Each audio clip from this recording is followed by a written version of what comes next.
5, c'est toute une époque, parce que c'était une des premières petites voitures urbaines, hein, des années 70, la plus populaire pour moi, une des plus populaires, hein, sortie par Renault en 1972. Alors celle-ci elle est particulière parce que c'est un des modèles de pré-série, donc c'est une des plus anciennes Renault 5 recensées en France. Je crois même que c'est la plus ancienne recensée.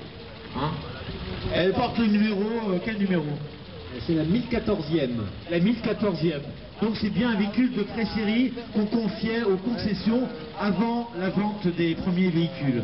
Voilà, en fait la R5 est sortie le 28 janvier 1972 et celle-ci elle est du 24 janvier 1972.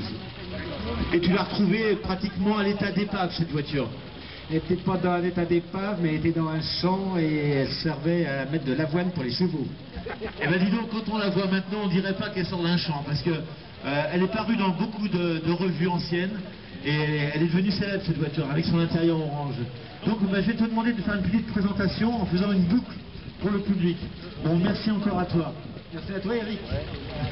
Allez, vous allez voir cette voiture hein, qui est la plus ancienne recensée en France, la plus ancienne Renault 5 recensée. Hein, alors parle-nous un peu de cette réplique et des véhicules les vrais qui restent. Alors à la base c'est une Spitfire MK2 de 1966. Elles ont fait le Mans en 64 et 65, un petit peu différentes selon les deux années. Et celle-ci est transformée mais vraiment à l'identique. En France il en reste une vraie, le Mans. Elle est sur Paris, elle est en petit morceau depuis 89. Et il reste une autre vraie qui est en Angleterre par contre, qui est dans un musée. Et celle-ci, c'est la seule à rouler en France et elle est à l'identique. Triomphe avait fait 4 voitures de course pour les 24 heures du Mans, qui ont participé également à Sebring aux États-Unis, et également 4 voitures de rallye qui étaient en bleu ciel et qui ont couru un petit peu partout autour de France, autour des Alpes, un petit peu partout en France. Et celle-ci, elle est presque finie, elle est peinte depuis 6 mois. Encore un petit peu de travail dessus pour les finitions et c'est terminé. Bon bah, elle est magnifique parce qu'on dirait vraiment un véhicule d'époque qui a couru le Mans en fait. Et pourquoi avoir voulu faire cette réplique? Qu'est-ce qui t'a incité à le faire? J'ai eu une Triumph quand j'avais 19 ans, j'ai eu une Triumph Spitfire 1500 FH de 80 que j'ai restaurée vraiment d'origine, en rouge. Et là je voulais que ce soit transformé complètement, quelque chose de vraiment de personnalisé, roulé avec quelque chose que personne n'a. Sans indiscrétion, t'as quel âge? J'ai 34 ans, donc ces voitures-là, au Mans, tu les as pas connues toi? Eh non, pas du tout. Moi je suis né en 77, donc j'ai pas connu, c'est pas ton époque. Bon, en tous les cas, c'est une très belle auto hein, qu'on remarque assez facilement.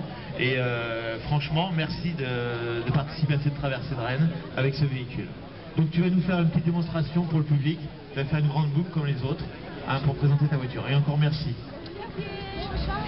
W, je pense, des années 60, de 1964. Alors celle-ci, elle est attelée, ce qu'on appelle un sidecar. Alors le side, lui, il porte souvent un nom différent suivant les constructeurs. Alors celui-ci, c'est un Jeep. Et le Jeep, c'est quoi? Je vais faire le tour, hein, ce sera plus facile. Alors le side, c'est un Jeep, donc c'est quelle marque ça? C'est la marque Jeep, c'est un sidecar, c'est un panier des années 70. C'est français, anglais, allemand, c'est quoi marque Jeep? Alors c'est un sidecar français, mais avant je m'intéressais plus aux précisions qui étaient attachées sur ces modèles-là, et je ne sais pas exactement où il était fabriqué le Jeep, mais en France. Et parle-nous de ta machine qui est magnifique. Alors c'est une R50 ou je me trompe? Oui, c'est une R50 500 série 2 de 64. C'est une moto que j'ai achetée en 1981. Elle est en 12 volts parce qu'elle vient de l'administration. Et je l'ai retapée il y a 5-6 ans, pendant 5-6 ans dernièrement, parce qu'elle méritait une restauration totale. Quand je l'ai achetée, elle était mauve. Et j'ai remis dans sa couleur d'origine, avec les filets blancs refaits à la main comme à l'époque. Et tout le moteur était usé, donc tout lui a été refait. Alors cette machine elle est vraiment très très belle. Alors j'en parle beaucoup avec un peu d'émotion parce que mon frère avait cette même machine et malheureusement il s'est tué avec. Hein.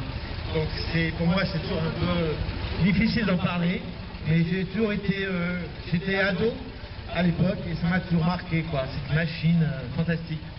Ça faisait un bruit quand on l'entendait arriver. On savait que c'était lui, quoi. Bon, malheureusement, il n'est plus parmi nous. Et j'ai gardé ce souvenir de ces magnifiques BM, quoi. Voilà. Bah écoute, tu vas nous faire un petit tour pour présenter ton véhicule au public. Et encore merci d'être venu aujourd'hui. J'en connais qui disent ça, j'ai déjà vu ça quelque part. Alors moi j'ai déjà vu ça, personnellement, dans la série Chips. Je sais pas, il y en a qui se rappellent de la série Chips vous vous rappelez? On les voyait tous les deux, côte à côte. On voyait pas le plateau, hein. Ils étaient sur un plateau pour filmer, ils roulaient pas vraiment.